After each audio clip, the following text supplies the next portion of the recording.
Residential பில்டிங்கை steel ஸ்ட்ரக்சரை வச்சு கட்ட முடியும். அது எப்படின்றத நான் சொல்றேன். பொதுவாக ஒரு பில்டிங்கை சப்ஸ்ட்ரக்சர் சூப்பர் ஸ்ட்ரக்சர்னு ரெண்டா பிரிக்க முடியும். அதாவது பேஸ்மெண்ட்டுக்கு கீழே இருக்கிற பில்டிங்கை வந்து சப்ஸ்ட்ரக்சர்னோ, பேஸ்மெண்ட்டுக்கு மேலே இருக்கிற பில்டிங்கை சூப்பர் ஸ்ட்ரக்சர்னு சொல்லுவாங்க. ஸ்டீல் ஸ்ட்ரக்சர்ல ரெசிடென்ஷியல் பில்டிங் கட்டும் போது சப்ஸ்ட்ரக்சர்ல வந்துட்டு ரெசிடென்ஷியல் பில்டிங் கான்கிரீட்ல கட்டும் போது என்ன பண்றீங்களோ அதே ப்ராசஸ் தான் இதுலயும் பண்ணுவீங்க. நம்மளோட சூப்பர் ஸ்ட்ரக்சர் மட்டும் தான் கம்ப்ளீட்லி ஐபீம்ஸை வச்சு கன்ஸ்ட்ரக்ட் பண்ணிருப்போம். இப்போ நீங்க பார்த்துட்டு இருக்க போட்டோல காலம்ஸும் ஐபீம்ஸ்ல தான் இருக்கும், மெயின் பீம்ஸும் ஐபீம்ஸ்ல தான் இருக்கும், கனெக்டிங் பீம்ஸும் ஸ்டீல் ஸ்ட்ரக்சர்ல தான் இருக்க போகுது. இதுக்கு மேல டெக்கிங் ஷீட்டை லே பண்ணதுக்கு அப்புறமா மேல கான்கிரீட்டை போர் பண்ணி ஸ்லாப் வந்துட்டு கான்கிரீட்ல தான் நம்மளுக்கு மேல இருக்கும். அதே இது பாட்டம்ல பார்க்கும்போது செகண்டரி பீம்ஸும் மெயின் பீம்ஸும் ஸ்டீல் ஸ்ட்ரக்சர்ல தெரியும். இதுதான் ரெசிடென்ஷியல் பில்டிங் ஸ்டீல் ஸ்ட்ரக்சர்ல கட்டுறதோட மெத்தடாலஜி. இதோட கான்ஸ் என்னன்னா ஸ்கில்டு ஃபேப்ரிகேட்டரை வச்சு மட்டும் தான் இந்த ஸ்ட்ரக்சரை நம்ம கட்ட முடியும். அதே மாதிரி இனிஷியல் ஸ்ட்ரக்சரை வந்து ஃபேப்ரிகேட் பண்ணும்போது ப்ராப்பரான பெயிண்டிங் அண்ட் கோட்டிங் நம்ம பண்ணாம விட்டுருக்கோம் அப்படின்னா கரோஷனுக்கு சீக்கிரமா எக்ஸ்போஸ் ஆயிடும். அண்ட் ஃபால் சீலிங் எல்லா இடத்துலயும் கண்டிப்பா போடணும், ஏஸ்தெட்டிக்கலி ப்ளீசிங்கா இருக்கிறதுக்காக.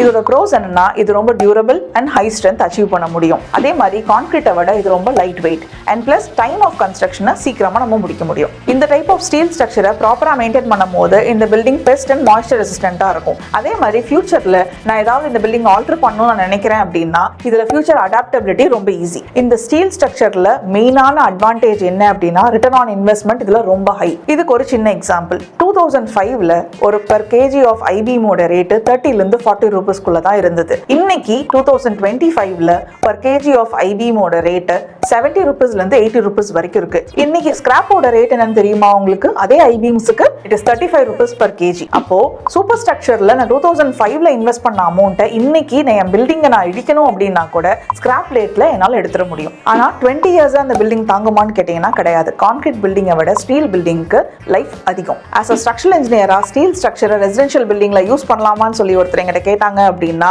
எஸ், கோ ஃபார் இட்னு ரொம்ப ஸ்ட்ராங்கா சொல்லுவேன்.